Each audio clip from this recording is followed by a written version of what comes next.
무당은 아니지만 영안으로 귀신을 본다. 전 민속신앙에서 말하는 박수는 아닙니다만 어렸을 적부터 귀신에 시달린 적이 많고 지금도 곧잘 귀신을 보는 일이 많습니다.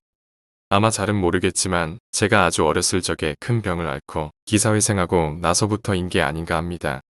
부모님께 물어보니 그냥 열병이라고만 하십니다만 알아보면 그 병에 걸리고 나서 운이 나쁘면 반신불수가 된다든지 눈이나 귀를 잃게 된다고 하는데 전 다행히도 그런 건 아니지만 매우 몸이 약합니다.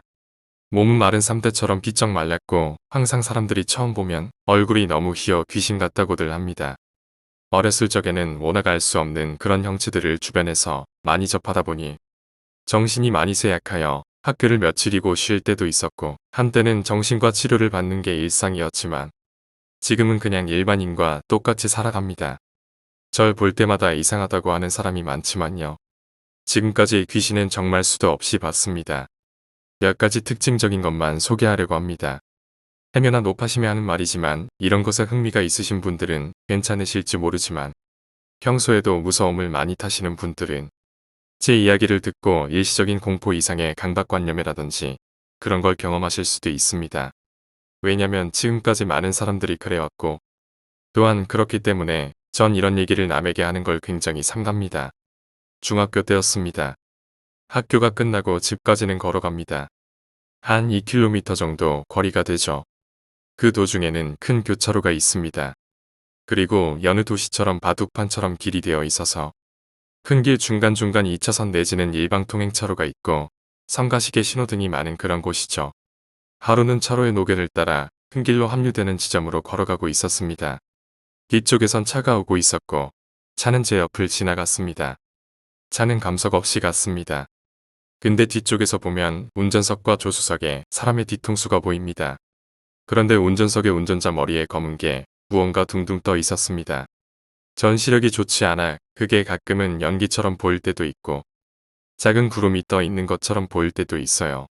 차량이 계속 출발하여 큰 길로 합류하는데 운전석 방향으로 차가 돌진하여 사고가 났습니다. 운전석을 들이받았고 일대는 엄청나게 정체되었죠. 직감적으로 운전자가 사망했다는 걸 알았습니다. 대개는 이런 식으로 알게 됩니다. 사람이 죽기 전에는 어떠한 징후가 나타나게 됩니다. 이번엔 머리에 검은 무언가가 떠 있는 걸로 봤지만 다른 경우에는 사람의 눈 부분이 어둡게 보여 눈을 볼 수 없다던지 제가 제일 많이 본 건 머리에 뭔가 둥둥 떠 있는 것이었습니다.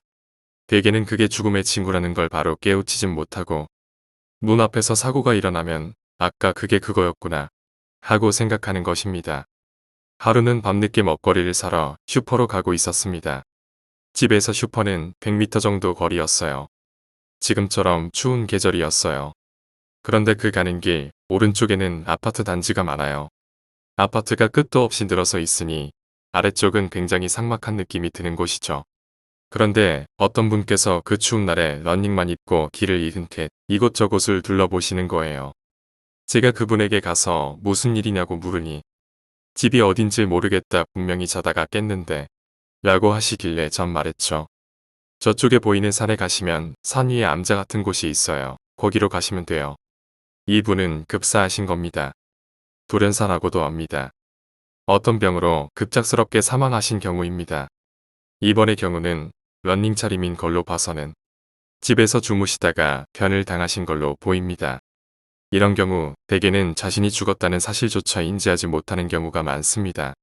그렇기 때문에 얼마 동안은 자신이 살아생전 살았던 곳 주변을 배회하지요. 그러다가 얼마 후엔 자신이 돌이킬 수 없는 강을 건넌 것을 깨닫고 갈 길을 가게 되죠. 귀신이 어떻게 생겼는지 물어오는 사람들이 있어요. 정말 머리는 산발을 하고 소복을 입은 흉측한 모습의 처녀인지 피투성이에 소름 끼치는 형상인지 말입니다. 결론적으로 말하면 그런 모습을 한 귀신은 지금까지 셀 수 있을 정도로 적었습니다. 지금까지 봐온 엄청나게 많은 귀신들 중에서 손에 꼽을 수 있을 정도라면 아마도 어쩌다가 마주칠 귀신들 중에서 그 귀신이 소름 끼치는 모습을 하고 있을 확률은 거의 없다고 봐요.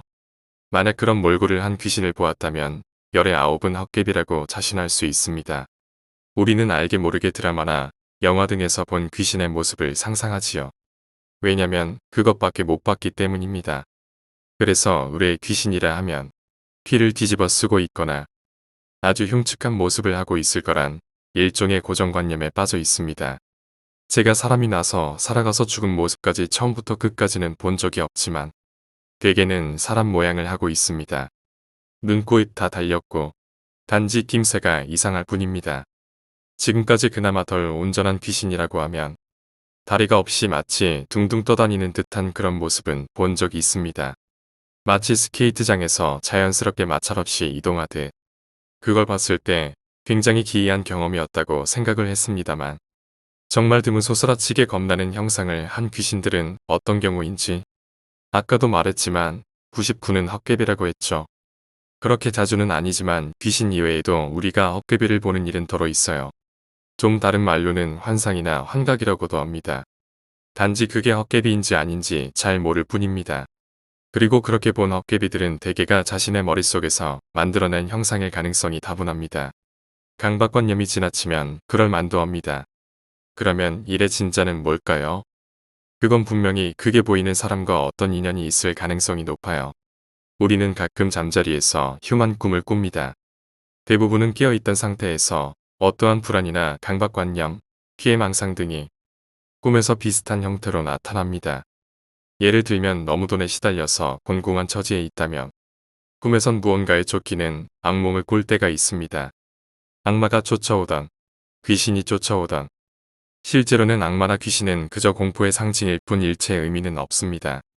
그런데 꿈에서 자신이 아는 지인이라든지 그런 사람이 험악한 몰골로 나타나 직접적으로 당신에게 어떤 암시나 적시를 한다면 그건 문제가 있습니다.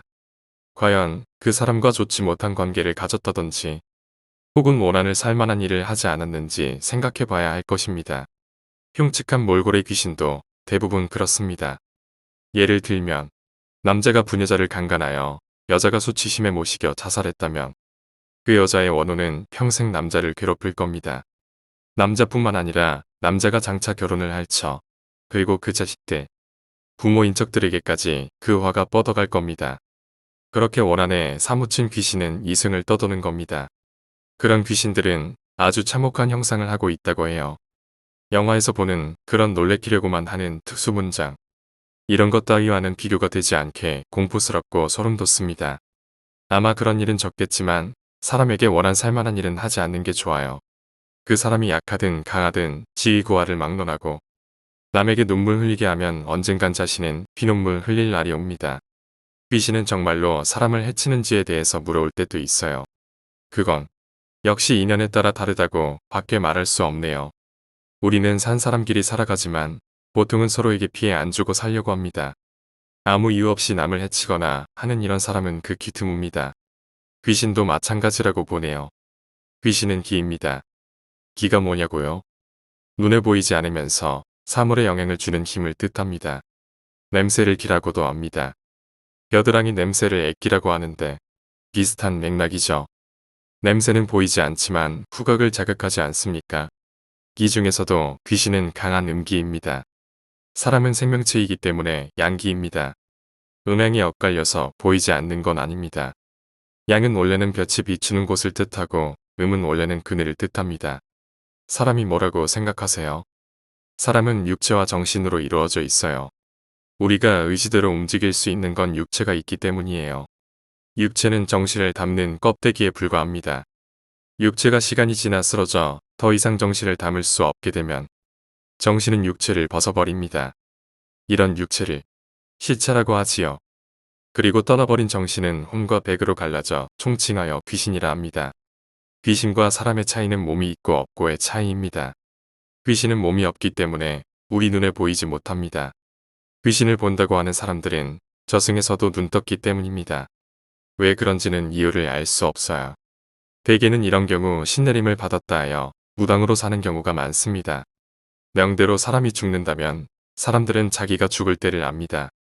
정확히 몇 시, 몇 분이 아니라 죽음이 멀지 않았다는 걸 직감하죠. 왜냐면 죽음이 가까워지면 홍백의 근거가 약해지기 때문에 죽은 자의 세상에 눈을 뜨게 됩니다. 곧 주변에 모르는 사람이 아무 의미 없이 서성거리거나 돌아다닌다면 죽을 때가 멀지 않았다고 생각하세요. 저도 어렸을 적 죽다 살아났기 때문에 이런 거라고 생각합니다. 우리가 걱정하는 것처럼 아무 때나 귀신이 튀어나와 사람을 해하진 않습니다. 그건 우리가 길거리에서 마주치는 사람을 아무 이유 없이 해하지 않는 것과 같은 이유입니다. 다만 제가 아는 한에서는 두 가지 경우에 귀신이 사람을 해한다고 알고 있어요. 다른 경우도 있겠지만 확실히 아는 건 두 개밖에 없군요. 귀신이 해코지를 한다거나 혹은 귀신이 씌인다든지 내지는 귀신의 영향을 받는 건 모두 각각 다릅니다. 귀신이 사특한 방법을 써서 사람을 해치면 정말 곤란합니다. 답이 없어요. 귀신을 달래는 수밖에 없습니다. 제사하고 제물 바치는 거 모두 귀신의 원한을 풀기 위해서죠. 실은 제사나 제물보단 귀신에게 원한을 지게 한 그 사람이 진심으로 뉘우쳐 눈물을 흘리는 게 제일 좋지만요. 지금까지 몇 번이나 봤지만 한방에서는 시골이라고도 하는데 귀신이 작정하고 몸을 빼앗으려고 하면 사람이 거꾸로 나자빠져 말 그대로 개거품 묵니다. 귀신이 씌었다는 건 다른 말로 빙해라고 하는데요. 마치 일반적으로 자주 일어나는 일처럼 사람들한테 많이 알려져 있는 말이지만 극히 드문 현상입니다. 꼭 해코지라고 할 순 없지만 분명히 침입하는 건 이유가 있어서입니다. 옛날에 동네에서 굿하고 난리가 났습니다. 근데 분명히 어린 꼬마였는데 정말 어른처럼 욕을 마구 퍼붓는 겁니다. 내인년, 육실알년 등등. 그 꼬마가 그런 말을 알 리가 없죠. 아마 꼬마가 아닌 그 윗사람이 어떤 건 문제가 있어서 꼬마에게 붙었다고 생각이 듭니다. 억지로 떼내지도 못합니다. 돈이라도 달라고 그러면 가져다 바칠 텐데 귀신이 돈이 뭔 소용입니까? 원한이 사무치고 사무치니 그 힘이 이승에까지 뻗친 거죠. 귀신이 산 사람을 해하는 경우는 대부분이 원한밖에 없습니다. 이런 말 하긴 뭐하지만 사실 정말 잘 될 사람은 태어나서부터 결정돼 있습니다. 그렇다고 안전 놓고 있어도 백만장자가 된다 이런 게 아닙니다. 세속적인 사람들 기준에서는 백만장자만이 오히려 잘 되었다고 생각하는데 평범한 운수에서도 충분히 나올 수 있습니다. 집이 못 살고 행색이 초라해도 남을 압도하고 초월하는 어떠한 능력이 있다면 보통의 그런 경우 천기가 있다고 합니다. 아무리 후천적으로 노력해도 선천적으로 받아내려지는 그 능력을 압도할 수 없습니다. 어쨌든 그런 사람이 있어요. 근데 어린 나이에 몹쓸 병에 걸려 죽었습니다. 쭉 살아서 컸으면 엄청난 수재가 되었을 것을. 근데 자기가 죽어서 모든 게 수포가 되었으니 그 억울함이란 정말 말도 못합니다. 누구 때문에 죽은 건 아니지만 살아생전 못했던 그런 일들 때문에 쉽사리 갈 길을 들려 하지 않아요. 가까운 사람 주위를 떠돌면서 귀신 입장에선 해코지는 아니어도 충분히 해코지라고 느낄 만한 그런 짓들을 합니다. 갑자기 집안 사람이 아프다든지 병원에 가보면 당연히 별 이상 없다고 하죠. 몸이 이상해서 아픈 게 아니라 귀신이 얹혀 있으니까 그런 겁니다. 알쪄져버리거나 내지는 위령하는 수밖에 없습니다. 근데 이게 누구한테 죽었다든지 이러면 더 골치 아픕니다. 귀신에겐 오로지 남아있는 건 살아생전할 일들이 자신을 죽인 사람 때문에 모두 좌절되었다는 그런 사무친 원한과 분노밖에 남지 않아요. 이러면 두고두고 악순환이 끊이질 않습니다. 죽어서도 괴롭힌다는 말입니다. 귀신이나 당하는 사람이나 정말이지 괴롭고 고된 일입니다. 더욱이 더 불행한 건 그 당사자뿐만 아니라 당사자에 가까운 사람들에게까지 그 화가 미칩니다. 이런 경우엔 무당도 쫓아버릴 정도로 그 기운이 매우 악독해서 너무 심하면 손도 못 대는 경우도 많아요. 쫓아내는 건 거의 불가능합니다. 왜냐면 쫓아내려면 그보다 더 기가 센 사람이 와야 하는데 원한에 사무친 귀신은 이승과 저승을 초월할 정도로 엄청난 기가 흐르니까요. 그래서 무당이 손을 쓸 수 있으면 쓰고 그것도 안 되면 그 가해자가 직접 처절하게 빌고 또 비는 수밖에 없습니다. 처절하리만큼 울고불고 빌지 않으면 어설프게 달래주려고 하면 택도 없습니다. 또 한 가지 해라고 하는 건 가령 동물들은 자신들의 영역을 표시해놓고 다른 동물들이 오면 물어뜯어 쫓아내려고 합니다. 어쩌면 그거하고 비슷한 걸지도 모르겠네요. 우리가 걸어다니는 길, 사는 집, 논밭. 불과 몇십 년 전만 해도 지금과는 다른 지경이었습니다. 뭐가 있었을지 모르죠. 거기서 사람이 죽었을 수도 있습니다. 사람들이 어김없이 귀신을 봤다고 하는 장소. 괜히 귀신을 보는 게 아닙니다. 뭔가 연고가 있기 때문입니다. 가령 길거리를 가다 보면 사고다발 지역 간판은 없어도 항상 주위를 어슬렁 배회하는 이들이 있는데 아마도 노상에서 죽은 사람일 겁니다. 왜냐면 귀신은 죽은 자리를 떠도는 특성이 있어요. 정확히 왜 그런지는 모릅니다. 그렇게 따지면 오히려 연고가 없는 땅이 드물 겁니다. 그러기에 귀신 보는 일도 다반사이고요. 흉가에 귀신이 많이 나온다는 얘기도 원래 살던 사람이 죽어 그렇게 오래 방치된 경우가 많기 때문이에요. 거기다가 험한 꼴을 당해 죽었다면 산 사람이 들어가도 결코 좋지 않겠죠.